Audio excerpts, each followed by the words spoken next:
Direction లో Balayya 101వ movie మొన్న launch అయిన సంగతి తెలిసిందే.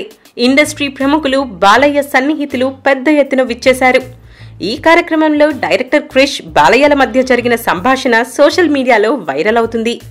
క్రిష్ తో బాలయ్య, మా కళ్యాణ్ రామ్ తో సినిమా ఎప్పుడు అని అన్నాడంట. వెంటనే క్రిష్ సమాధానం చెప్పాడు. ఇజన్తో లుక్ అండ్ పర్ఫార్మెన్స్ పరంగా ఆకట్టుకున్నాడు కళ్యాణ్ రామ్. అయితే నిర్మాతగా మాత్రం కొంచెం లాస్ అయ్యాడు. తనలోని హీరోకి కాస్త బ్రేక్ ఇచ్చి తమ్ముడు హీరోగా ఓ సినిమా చేస్తున్నాడు. గత కొద్ది కాలంగా బాలయ్య, తారక్ల మధ్య సత్సంబంధాలు లేవు అనే మాట మనం వింటూనే ఉన్నాం.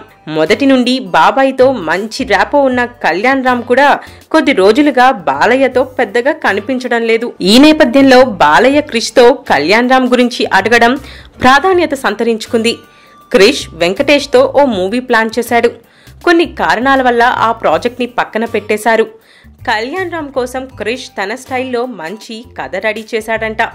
మే నెల నుండి Kalyan Ram and Krish movie start అవ్వచ్చు అంటున్నారు.